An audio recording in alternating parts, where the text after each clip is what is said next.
In the next 8 minutes, you'll experience a 25.5-day mission from rollout to recovery. The first integrated flight test of the Orion spacecraft and the Space Launch System rocket launching from the Kennedy Space Center is about to unfold. This is the first of many missions to come that will use the Deep Space Exploration System to prepare our team, our ship, and our astronauts for human operations in deep space. Rollout from the Vehicle Assembly Building signals that launch is near. Sitting atop the mobile launcher, the Crawler transporter moves along the crawlerway towards historic Launch Pad 39B at the Kennedy Space Center at a top speed of 1 mile an hour. After traveling over 4 miles, the rocket and the spacecraft climb up a ramp and are positioned over a flame trench. Once in position, the mobile launcher is lowered onto a support post and the crawler is rolled away to a safe distance. Final checks are performed at the pad, including crew cabin closeout via the access arm sitting over 300 feet above the surface of the launch pad. The launch date is set, and the teams are prepared for the mission that is about to occur. It's sunrise on launch day. Engineers in the Launch Control Center have already powered up the spacecraft and the rocket and loaded the core stage and upper stage with cryogenic fuel. As launch window open approaches, final checks are performed, and when all systems are go, terminal countdown is initiated. The big physics of launch are about to be put on full demonstration. Umbilical plates weighing hundreds of pounds await their cue to retract to clear the path of the rocket at liftoff, some mounted on arms the size of tractor trailers. The mighty core stage engines are prepared for engine start as they are thermally conditioned for an onrush of cryogenic fuel in the heat of ignition. At T-minus 15 seconds, sound suppression is activated, cascading water into the flame trench to dampen the acoustic shock. And as the core stage engines achieve full throttle, shock diamonds appear. At booster ignition, the flame trench is flooded with fire. At first motion, all umbilical arms are retracted and the rocket clears the tower in just seconds. At liftoff, the vehicle produces 8.8 million pounds of thrust and lofts the vehicle weighing nearly 6 million pounds and standing 32 stories tall to orbit. Propelled by a pair of 5-segment boosters and 4 liquid engines, the rocket achieves maximum dynamic pressure only 90 seconds into the mission, the period of greatest atmospheric force on the structure of the rocket. Thousands will gather in Florida to watch our ship get smaller and smaller and leave the Space Coast behind. Approximately 2 minutes into the mission, the boosters will have consumed all of their solid propellant and are safely jettisoned.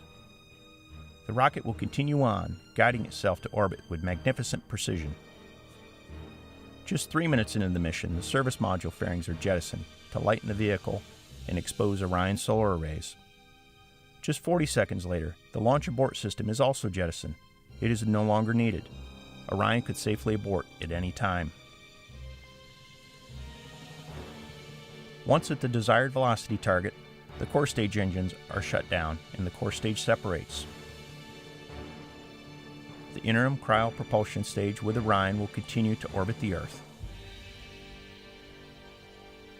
Along the way, they will pass through the altitude of the International Space Station at 250 statute miles.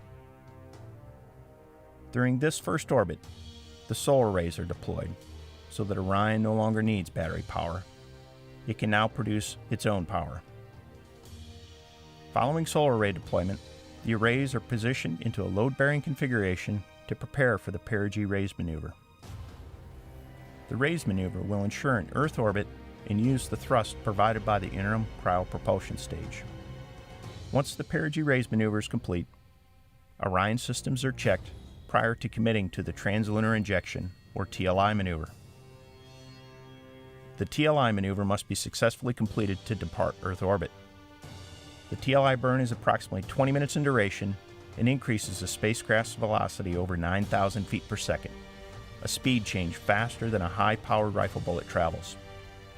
Following TLI, Orion is committed to a lunar trajectory, just 1.5 hours after launch. Once complete, the spacecraft adapter will remain with the interim cryo-propulsion stage, and they will separate from Orion. As Orion departs low Earth orbit, it will fly through the orbital debris field encircling the Earth, past the global positioning navigation satellites, past the communication satellites in geostationary orbit, and through the Van Allen radiation belts, on into the deep space radiation environment. Orion is now entering an outbound coast phase. The spacecraft is uniquely designed to navigate, communicate, and operate in this deep space environment. The outbound coast to the moon will take approximately 4 days. As Orion approaches the moon, the service module will be used to perform a critical lunar gravity assist maneuver, allowing the ship to enter a distant retrograde orbit about the moon. The moon will get larger and larger in the window, and at closest approach, Orion will be just 62 miles from the surface of the moon. As the spacecraft flies around the far side of the moon, we will lose all communication back on Earth, and for a period of time, Orion will be on its own. Mission Control will await acquisition of signal, and as we lock on, a new generation will see their first Earthrise. The spacecraft is now in the distant retrograde orbit, where its systems will be tested in the deep space environment for over a week. Along the way, our ship will travel farther from Earth than any human-capable spacecraft has ever gone. At the farthest point, Orion will be some 1,000 times farther from Earth than the International Space Station, at over 270,000 miles away. Teams in Mission Control Houston and at Naval Base San Diego will prepare for Orion's return home, and the recovery ship will set sail for the recovery zone in the Pacific Ocean. Orion will exit the distant retrograde orbit with another lunar gravity assist and service module engine firing. Along the way, the trajectory will be adjusted to target the Earth's thin atmosphere at over 250,000 miles away and ensure a precision landing in the Pacific Ocean following a direct entry. During the coast home, Orion will maintain the desired tail-to-sun attitude to optimize spacecraft cooling and maximize power production in the deep space environment. Another 4 days return coast home to Earth. As our home planet fills the windows of Orion, an important contribution from our European partners called the Service Module has done its job. The Service Module is jettisoned and separates. Following separation, the world's largest heat shield will be oriented into the direction of travel to prepare for entry interface at an altitude of 400,000 feet. At entry interface, Orion will hit the Earth's atmosphere traveling at a speed of 24,500 miles an hour and decelerate at up to 9 times the force of gravity.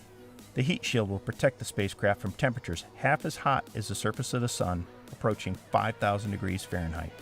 Orion will continue to decelerate, pass through the sound barrier, and announce its arrival to the waiting recovery team with a sonic boom. Following peak heating, a protective thermal cover that sits over the parachutes will be jettisoned. This begins a series of parachute deployments. The drogue chute deployment series is designed to stabilize and slow the spacecraft, and in a period of less than 20 minutes, Orion will slow from a speed of Mach 32 to 0 at splashdown. The 3 main parachutes will deploy and slowly unfurl and suspend the 22,000-pound capsule and allow it to gently descend to the surface of the ocean. After 25.5 days, and a total distance traveled exceeding 1.3 million miles, a precision landing within eyesight of the recovery ship. Following splashdown, Orion will remain powered for a period of time as Navy divers approach in small boats from the waiting recovery ship. After a brief inspection for hazards, the divers will hook up tending lines and a tow line. The capsule will be then towed into the well deck of the recovery ship, and once the capsule clears the stern gate, the gate will be closed, the well deck will be drained, and we will bring our ship home. We invite you to follow along at www.nasa.gov/exploration.